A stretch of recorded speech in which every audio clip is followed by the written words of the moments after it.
right, for segment 2 today, we're going to be covering Risus or Rhesus, or how did you want me to say it? It could be either Risus or Rhesus. I just when I look at it, I think Rhesus. Okay, That's I think Risus. He thinks Rhesus, but it's his segment, so I'll go with Rhesus. Rhesus, the anything RPG. It can be anything. So this RPG must be one of the biggest books ever written. Well, we are going to find out how big this book is after I do the typical. We believe that role-playing games should take place in fantastic worlds and that the focus of the game should be on role-playing and having a good time. The core values of #RPGate and any good tabletop group are escapism, not representation, entertainment over activism, and natural, organic inclusion, not forced diversity. The charity we support is the Wounded Warrior Project, a national nonpartisan organization whose mission is to honor and empower wounded warriors. Please refer to the description below for the link to where you can make your hopefully tax-deductible donation. Join us Thursday and Saturday evenings on twitch.tv/Legion of Myth to watch Heathen Dog and his team of Dirty Casual. How did I become a Dirty Casual? I'm a part-time. I'm so casual. I'm a part-time Dirty Casual. I'm only there on Saturdays. He's casual squared. Yeah, there you go. Well, as we Dirty Casuals play multiplayer games for your mockery and enjoyment. And last night there could have been some mockery. That was it was fun though. Here on our Sheriff and a spider. Bye-bye. Here on our YouTube channel, you can watch these game-related segments live every Sunday at 1 p.m. Central Time, or check out the Friday night chill stream where our panel of guests opine, comment, and editorialize on the TTRPG hobby as a whole. As always, hey, we're on a live stream. It is now my job to derail Heathen Dog as much as possible. And subscribe for derailing. And before he starts, I do want to say, oops, there it is right there. How big is the GURPS book? It's multiple books, isn't it? Isn't it like three books? That's a universal system. Yep. How big is the Hero System book? It's like, what, 500 pages? Oh, yeah, it's 500 something pages, almost 600, I think. And those need supplements to have the anything RPG. So, how many thousands of pages is this Rhesus book? 4. 4,000? Nope. 4. This is all of it, right? You see it? 1, 2, 3, 4. That's it. That's the whole book. Now, I want to zoom in a little bit here because in the beginning it says, welcome to, okay, now for the person who wrote this game, the pronunciation of the game itself must be completely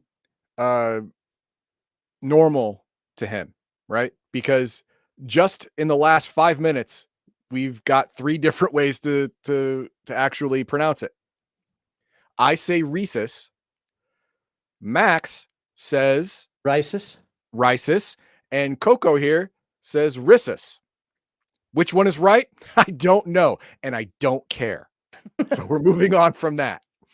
All right, a complete pen and paper role-playing game. For some, Rhesus is a handy emergency RPG for spur-of-the-moment one-shots and rapid character creation. For others, it's a reliable campaign system supporting years of play. Okay, hard stop. Anyone who's played a more in-depth role-playing game, like, I don't know, 7 pages, is going to agree with the former and disagree with the latter. This is a perfect game for if 2 or more people called off, oh God, I got to work, or the kid is sick, or the wife is bugging me to mow the lawn. I got to do it now. And you don't have enough people to securely go forward with your normal game. This is an excellent game so everyone else can have fun for the day. But years-long campaign, pass. No, that's just a dumb thing to say. Don't say that in public. Are you going to explain why? Oh, I don't have to explain why. When I go over the game, it'll explain itself why. Okay. Bolstered by enthusiastic global community, devoted and expanding, celebrating it, sharing it, and gaming with it. Because, I do like the stick figures, though. I do think the stick figures are pretty cool. Yeah. Character. Now it jumps right into character creation. Why? Because there's no world background. There's no world. It's the game. Now, to be fair, this game is difficult for the game master. because the game gives you no framework, gives you no background, gives you no setting, gives you none of that. You have to come up with all of that. And you have to adjudicate all of these uh, uh, cliches, tools, power, skills that I'm going to explain in a minute that players can just friggin' make up as they go along. Or when they're creating the character, they just make it up. And then you have to adjudicate that. So it's game master intensive, but it's only 4 pages. It's not hard. So let's start off with character I want to creation. ask a question for you on that, though. Are you of the mindset that a game should come with a default setting? A game that's 4 pages? No. I'm not I'm not killing it for that. No, of course not. That's ridiculous. But if you spend, say, anything more than $15 or $20 on a book and it doesn't have any kind of background, setting, framework, anything, you wasted that money. Guess how much this book costs? $5. See if anybody in chat knows. People in chat will just go look it up. All right. Well, you're kind of close, but PDF prices have gone up. Ugh. This book costs $9.99. No, this book costs free. Oh, okay. There you go. Cost free. Well, you know what? For free, I'm not gonna say anything about it. It didn't even have the option to where it's like pay what you want. It's just 0.00. $0. Okay, it's just $0. That's great. 3 installments of $99.99. There you go.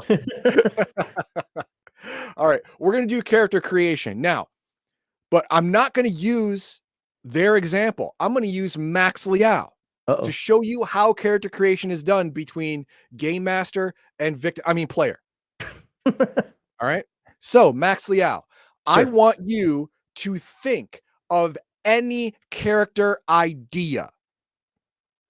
Idea, huh? This is a cliche. For example, you can be a swashbuckler, and then all of your skills, powers, and abilities will be based on you being a swashbuckler. I got it already. What is it? I want to be Macho Man Randy Savage, but an orc with a battle axe. Okay, what would we call that?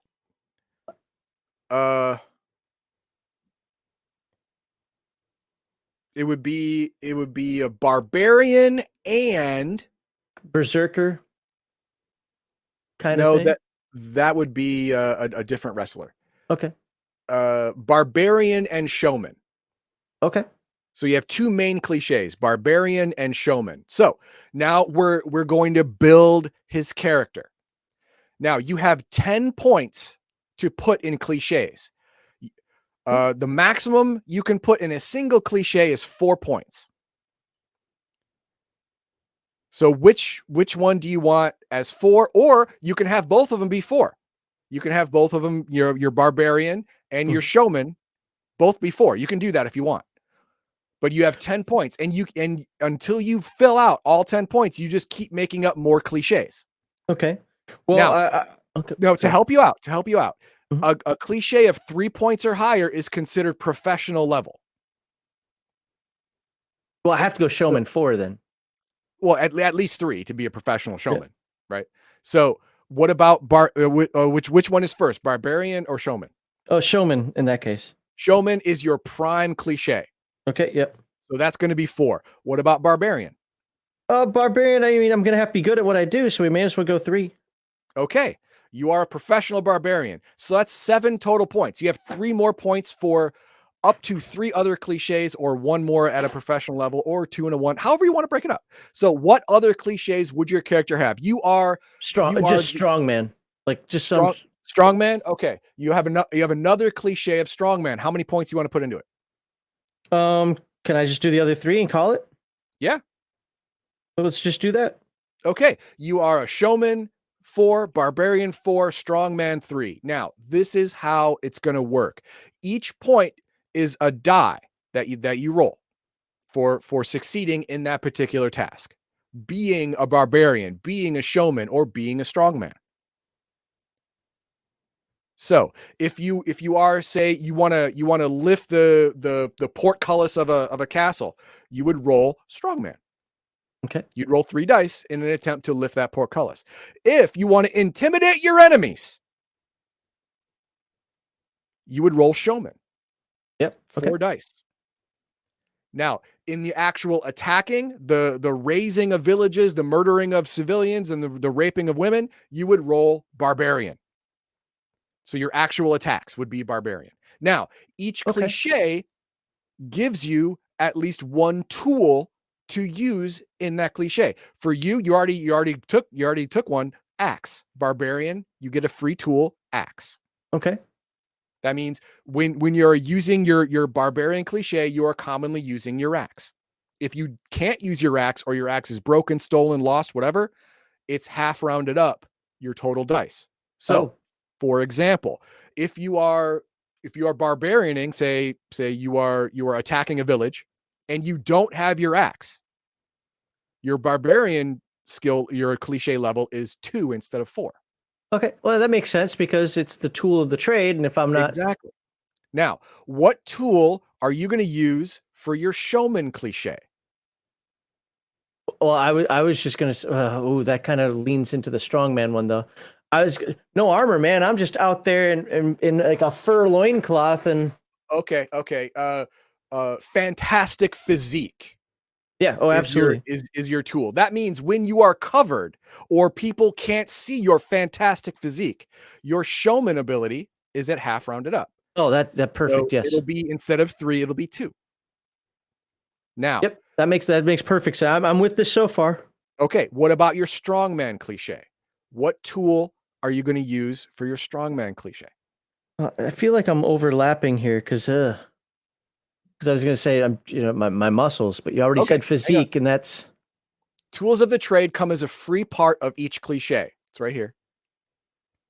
But they're vulnerable to loss or damage. It can sometimes be crippled, limited, blah, blah, blah. Now, it gives you your loincloth could be part of your well, strongman thing. well You know, yeah. all of the 1920s, 30s, whatever strongman, they all had that lion loincloth thing. Yep. That could be part of your thing. You could use that. Yeah. Well, I was gonna think the loincloth would be more the showman. Well, no, your fantastic, perfect Okay. Herculean physique, which is good because it Can can that be be taken removed though? away, but at great cost. Okay. It's not gonna, like, I steal his physique. You can't do that.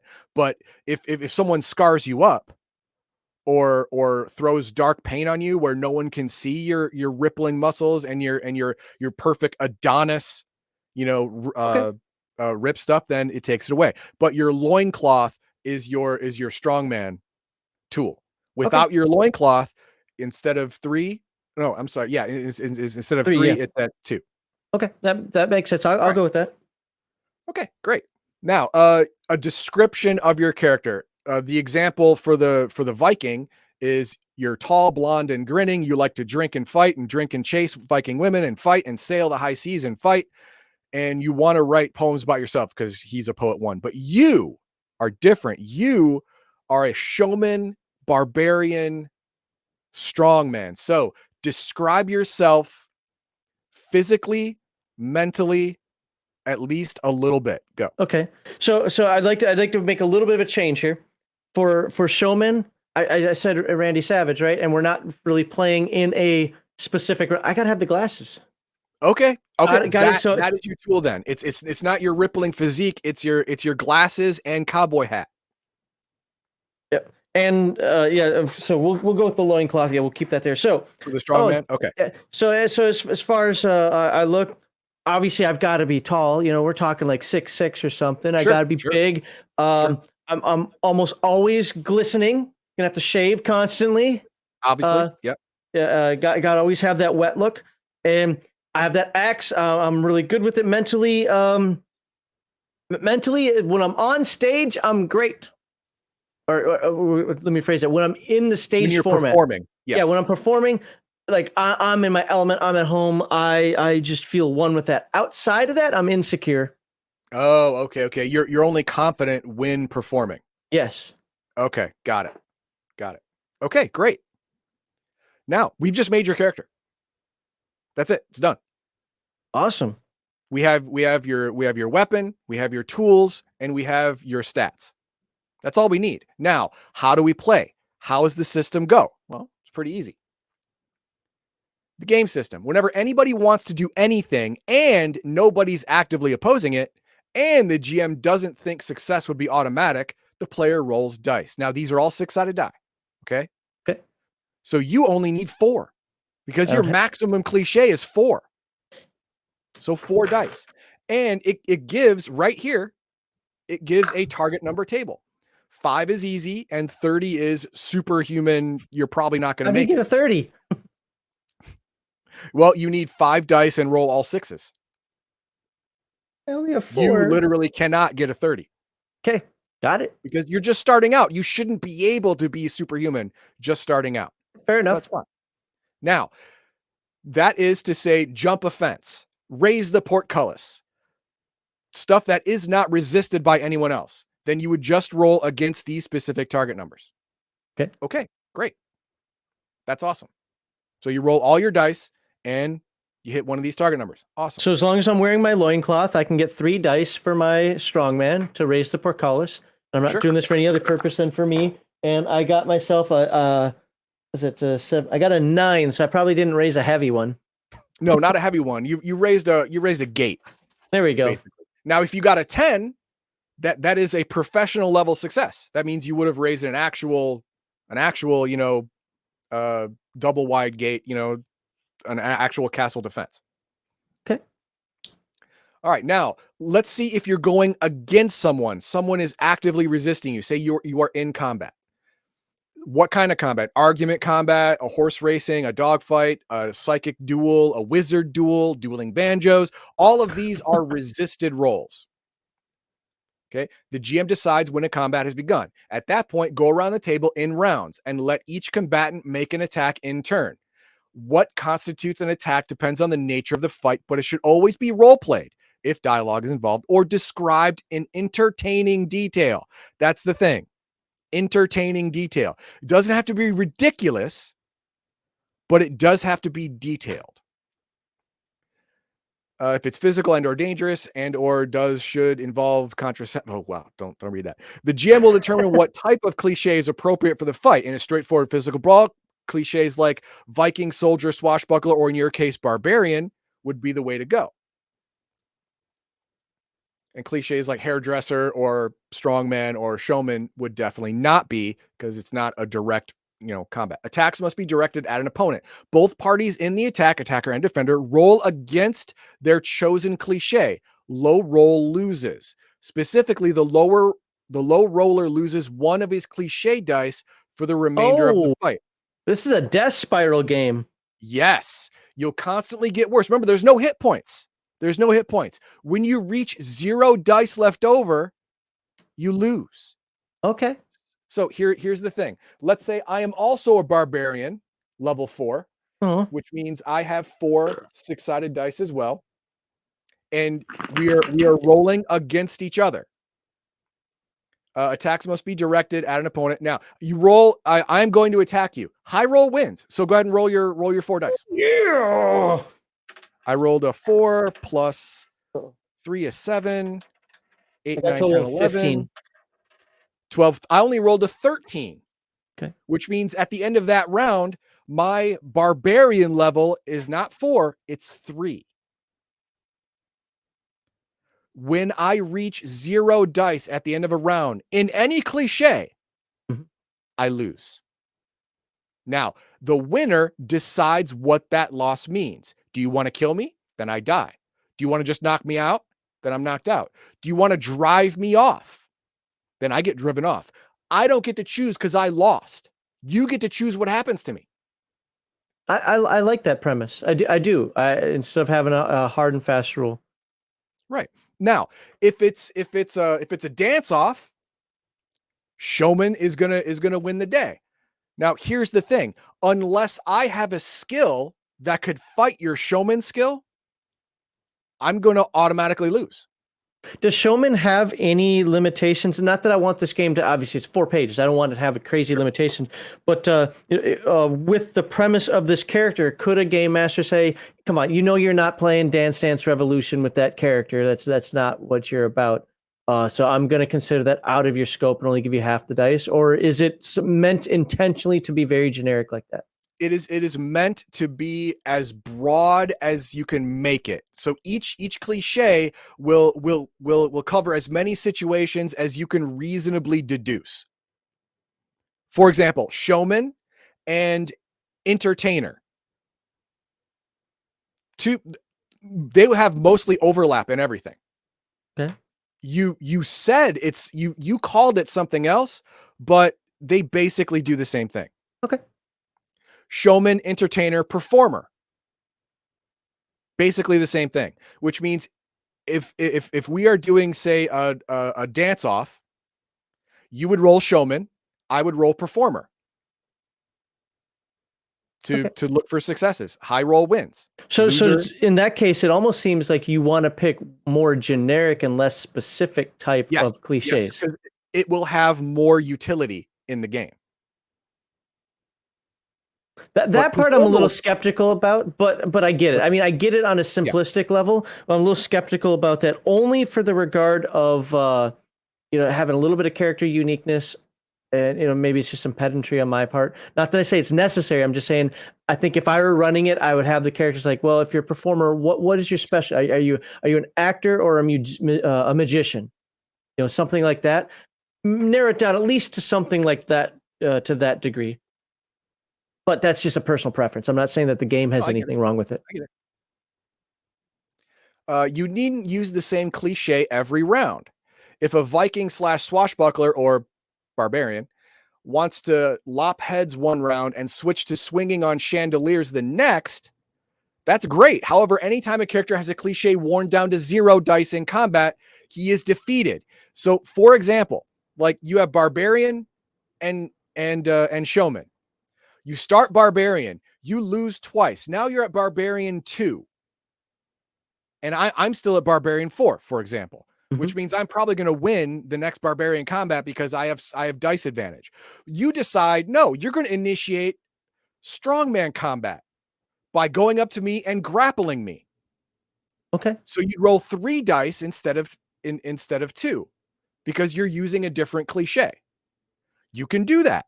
But in whatever cliche you use that round, if that cliche is brought to 0, you are defeated. Makes sense. There you go. Dice lost in combat are regained when the combat ends at a healing rate determined by the game master. For example, let's say this: we are a barbarian fighting, and we fight to the where the other person is driven off. You are brought down to 0 barbarian cliche. You are defeated. You are driven off. Now, what did we fight with? We fought with axes, which means now you are physically wounded. It's going to take you time to heal, but every increment that you heal, you will gain 1 more die back of barbarian. Okay. Let's say it was a dance off and you lost all 3 of your showman dice, or all 4 of your 3 of your showman dice. 4 of your showman dice, whatever. You lost all your showman dice. Yeah. You are disheartened. You're going to have a good sleep and a good meal to get your morale back, to get your showman dice back, to psych yourself back up. You got served, right? Yeah, you got served. Now you have to skulk away and mentally repair yourself to get back on stage. So it's up to the GM how quickly and how much you recover to get your dice back. Now, sometimes you can lose your tools. Like, for example, you use strongman on my axe, breaking it. Okay. Now, axe was my barbarian tool, just like it is yours, which means instead of 4 barbarian, I now have 2 barbarian. So you can use that as a strategy to bring down my ability to just straight up murder you. That's completely legit. Okay. Interesting. Yeah. So let's move on to inappropriate cliches. As stated above, the GM determines what sort of cliches are appropriate for the fight. Any cliches left over are inappropriate. In a physical fight, hairdresser is inappropriate. In a magical duel, barbarian is inappropriate. Inappropriate cliches aren't forbidden from the fight. They can still be used to make attacks, provided the player role plays or describes in a really, really entertaining manner. Like I said, you can use strongman in a fight by grabbing my axe and bending it or breaking it, showing your super strength, right? My mom was a hairdresser. She could be dangerous with some scissors. Just saying. Okay, well, if you had scissors, maybe you could use hairdresser in a fight. Fair enough. All combat rules apply normally with one exception. If the inappropriate cliche wins a combat round versus an appropriate one, the losing player loses 3 dice rather than 1 from his cliche. The inappropriate player takes no such risk and loses only 1 die of his inappropriate cliche. So I bend your axe. I showed you up so bad with a non-combat skill. I busted your ability for combat. You lose 3 dice. And you lost your axe, which means you're at 1. You went from 4 to 1 because it's half rounded up. So you can't round down to 0. So you're at 1 die of barbarian now because I showed you up so bad with a non-combat skill and I took away your ability to combat. You got owned. Teaming up. 2 or more characters may form a team in combat. For the duration of the team, usually the entire fight or scene, they battle as a single unit and may only be attacked as a single foe. There are 2 kinds of teams: full-on character teams for PCs and sufficiently interesting NPCs, or grunt squads for nameless NPC drones, hordes. Grunt squads. This is just special effects. When a horde of 700 rat skeletons attacks the PCs within the lair of the wicked necromancer, cliche 5, the GM probably won't feel like keeping track of 700 little tiny sets of dice. No, he's not. Instead, he can declare them a grunt squad fighting as a single foe with skeletal rat horde 7 dice. So instead of 700 ones, you have 1 7. Oh, okay. See, you don't have 700 separate enemies. They're considered a group, and they're all defeated or succeed together. Grunt squads stick together as a team until they're defeated, at which point some survivors may scatter, others may be dead, driven off, whatever, doesn't matter. It's that grunt squad is now an inert element. It's been defeated. Character teams. When PCs or NPCs worth the attention form a team, the team leader is the character with the highest ranking applicable cliche for the time. For example, if you and a pirate were to team up in combat, I have pirate 2, you have barbarian 3. Okay. You would be the team leader in combat. Okay. Right. Because you have a higher combat appropriate cliche. Makes sense. So you'd be the team leader. If there's a tie, you designate a team leader choice. Everyone rolls dice, but only the team leader's dice completely count. Other team members contribute only their 6s. Oh. Okay. Cliches joined in a team need not be identical, and provided the GM can convince, they can even be a mix of appropriate and inappropriate for the fight. Like I said, if you have a general enough cliche, you can fit that square peg into a round hole and have it help. They can eat blah blah blah. A group of warriors might be aided by their able minstrel, for example. You created a bard. You have bard 4, and part of a bard's job is to boost morale for your comrades, right? So you roll that in the team during combat to accentuate their combat ability. It makes perfect sense. There you go. A group of warriors might be aided by their able minstrel. However, they don't triple enemy dice loss unless the entire team is equally inappropriate. Okay, yeah, this is the whole appropriate inappropriate cliche downside and benefits. Personally, I wouldn't use in group or team combat. I would use in individual combat. It's an unnecessary complication for a game that begs to not be complicated, right? Okay. So there you go. I mean, unless the player came up with something really, really interesting. Yeah. Like, this is all swindling the GM. This is what this whole game is. If you can convince the GM it's right, that's right. Hey, if you like this game, I'll give you Fate and you can read through that. There you go. Well, the GM here has a little bit more control. Sometimes characters find themselves facing a combat or single action conflict where they simply have no applicable cliche. For example, I'm in a fist fight with you. You have Barbarian 3. I am a cook, a quartermaster, and a loadmaster. None of those are combat, right? Mhm. I'd even have trouble making one of those inappropriate unless I had cooking utensils on me. Say cooking maybe, but yeah. If I didn't have cooking utensils on me, I got nothing. Perhaps one character in the party enters a pie eating contest and his disgusting glutton 2 cliche, but the rest of the characters are astronauts or accountants, whatever. This is what happens. In situations like this, the GM might grant everybody 2 free brevet dice or brevet. I don't know. It's probably Brevet. French. To play with a duration of the conflict. This means the disgusting glutton 2 would become temporarily disgusting glutton 4, and everyone else would be disgusting glutton 2. Would be regular person talking to a pie eating contest too. So if we are in a combat and none of my cliches can be jiggered into combat oriented, we all get +2. That means your 3 becomes 5, my 0 becomes 2. Now I can fight. You're probably going to win, but I got a shot now. So if you have nothing that fits, you get a +2, everyone else gets a +2, and now everyone can play. Advanced. Now, these are all advanced options. This is last page, by the way.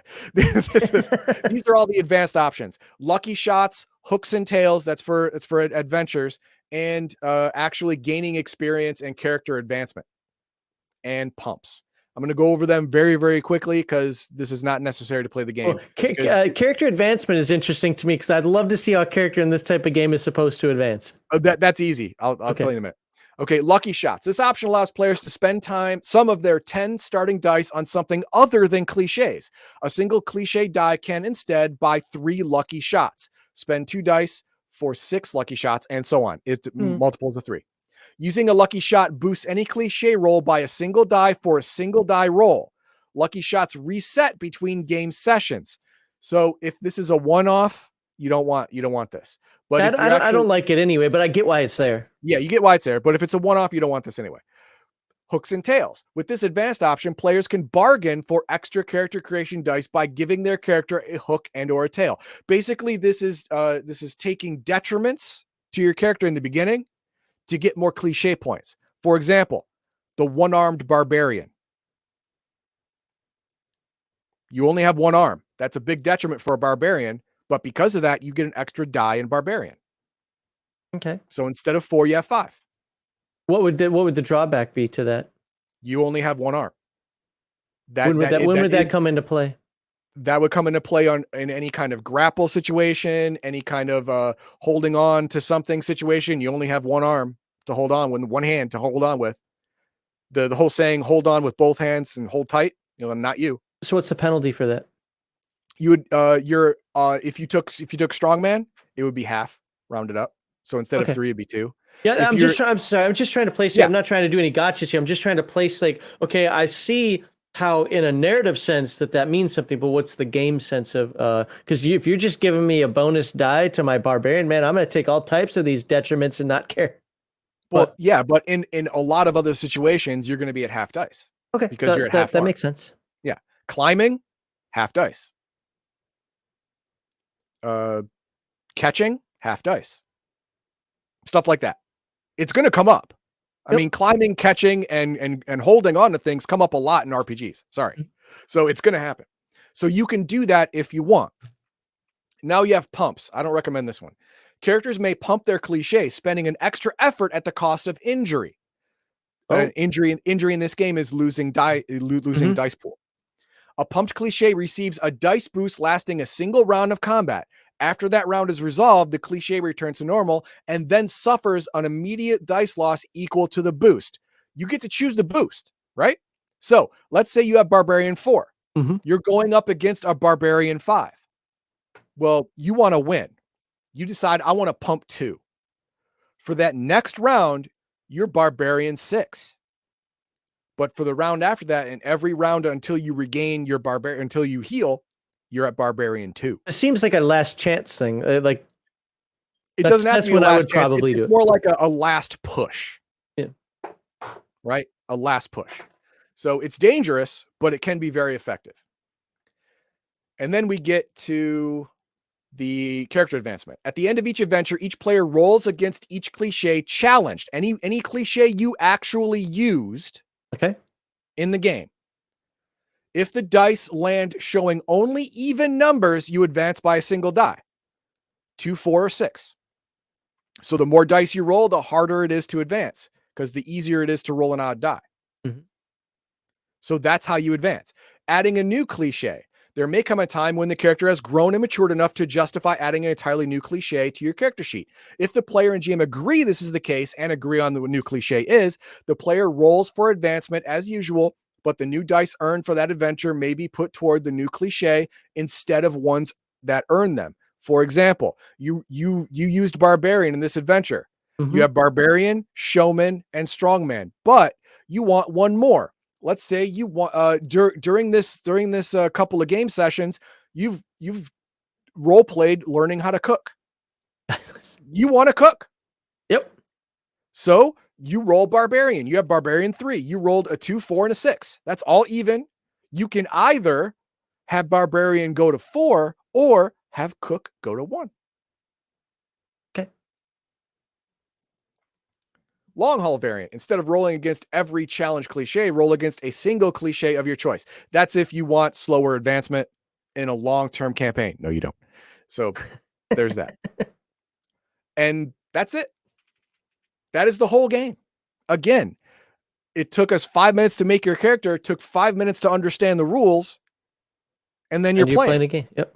Then you're playing. I have one rules change I would make to it, and that's the only thing I could think of off the top of my head. And that's I would change the dice to exploding dice. Otherwise, it's too much of a death spiral. At least give the person rolling 2 dice the chance to increase that number. Yeah, that's the only. I can understand that. That's the only thing that I was like, maybe that would do. Because not that I'm against death spiral, especially when we get in the free league stuff, you'll see it there. But this death spiral is pretty. I'm rolling 5 dice versus 3. It's fast. Yeah, it's fast. Now, to be fair, you're meant to heal from this damage relatively quickly. Yeah, and you're very clear that it's not death also. No, I choose what happens, and it's very easy to say, hey, man, blood, sweat, and tears, we got you, let me lift you up, hey, good fight, let's move on, you know? And of course, if it's a showman / performer battle, winning, you can't kill the other person. It's not a deadly combat. It is psychological. You make him run off, he starts crying, and he goes to his mama and cries some more. That's what happens. You know, you can't kill him by dance off. You can't kill someone with a dance off. So there it is. Ready for some chat? Chat. Okay. What do we got? First one is how long has Rhesus been a product? I don't know, but I think it was like 2014 or something. 1993. Oh, geez, really? 1993 is the first copyright. Well, guess what? I was going to say I like how it's written. You know what I mean when I say that. We'll just leave it there. I like how it is written. So good job writing this. Really like Rhesus. Classic example of super simple and open skill-based system. Yes. Now, like I said, it's very GM heavy. The game master has to carry a lot of the weight in this game. Lots of adjudication, lots of judgment calls. But if your game master's up for it, this is really easy for players to just walk into. It's too close to Fate for me in terms of that it's a bullshit the GM type game. I like it. I like it as presented. It does come down to die rolls, though. Well, but I mean, so does that. But I mean, I like it as presented in terms. It's 4 pages. It's fun. It presents itself the way it's meant to be played, I guess, is what I'm trying to say. Yeah. So for all of that, I will not hate on the game. We'll have a question later that'll help. I'll dive into more, which will help clarify that. But can you combine cliches to get a bonus, such as combining barbarian and strongman by running around with a cast iron club? No. It was I kind of breezed over it, but you can only use 1 die pool, 1 cliche per action taken. You can't combine die pools in any way. And Use that makes one sense. or the other, not both, because that would give too much weight to the person who's like, I want to be a barbarian swashbuckler Viking. All three of those things can be used in combat. So I'm gonna pull all of them. Now I got 10 dice. No, can't do that. So only one cliche per roll is used. But it also, the flip side of this, allows effective use of those cliches. Even outside the inappropriate ones, you might have two that are appropriate, and you're getting low on one. You can pop into that other one. It's like changing, like a martial arts stance, so to That is speak. completely fair. If you are barbarian monk, you can drop your axe. Screw that axe. And now fight as a monk because you got too low in barbarian. That's legit. That's completely fair. You can do that. Only one cliche at a time, though. Obviously, HD is not smelling what The Rock is cooking, but he did at the end. He added cook to the barbarian. So I did. I added cook, so I'm smelling it now. And finally, and this is curious why this game would not be viable for a long-term campaign. Okay, the reason being is because it's so simple that it's really hard for players to emotionally attach themselves to the successes and failures of characters that are made in 5 minutes or less than. In most cases, it's difficult for players to care long enough for a long-term game. That's why I say that. Now, is it impossible? Of course not. Of course not. Can this be a long-term game? It can. I don't see a lot of situations where it'll be fun for everyone as a long-term game, but if you can do it, good on you. That's fair. Yeah, I mean, I see that it can be a long-term campaign. Not that I would want to do it in this format. I think the die rolls are a little too simplistic, where you're going to cap, even with that slow, methodology of leveling, you're going to cap them out pretty quickly, or it's going to become kind of boring eventually. And well, you roll d6s or just a d20 in other games, I know, but this one also be a tiring game. And the reason I say that is because when you expect players to use a lot of imagination, which is something that I approve of and appreciate, they get tired after a couple hours of always trying to think of. Yeah. I mean, a player having to constantly think outside the box will be mentally draining after a couple of hours. And with this game, sometimes you just have to think outside the box.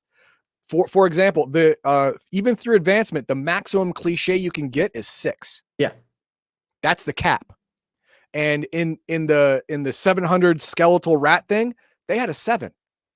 So if you're going to fight the skeletal rat in combat, the most you can get is 6 dice. He's going to have 7 dice. He's going to have an advantage on you from the get-go. And this is a death spiral game, which means advantage in the beginning leads to success in the end. Well, that's when the team play comes in, and hope that your team members help you with some 6s.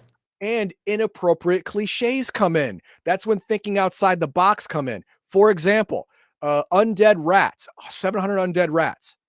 You are I'm an electrician. No. You are a zookeeper. As one of your cliches, zookeeper too. You whistle and you call a leopard. These are rats. They're scared of cats. And they don't have, they get 2 dice and you get, because they have all they have is combat, right? Or rat things. This is anti-rat things.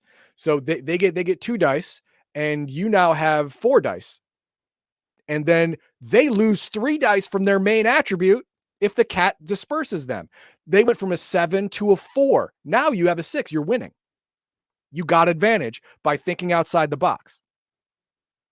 That's tiring after a while.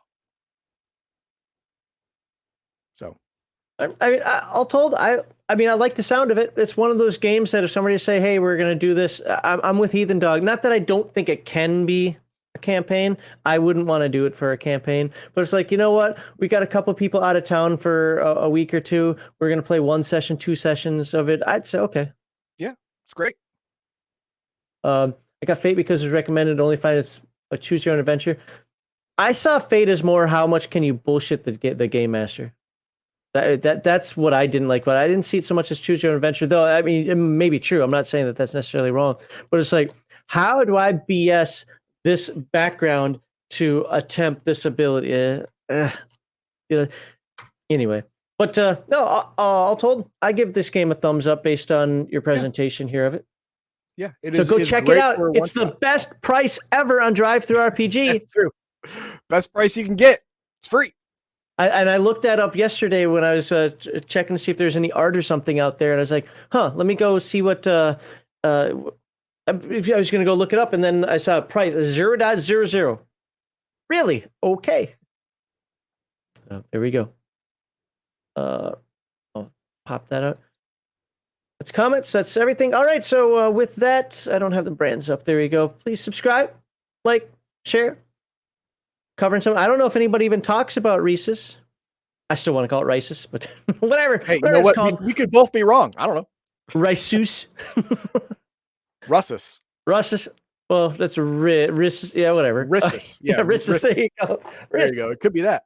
Rhesus. Okay, we're done. But yeah, I mean,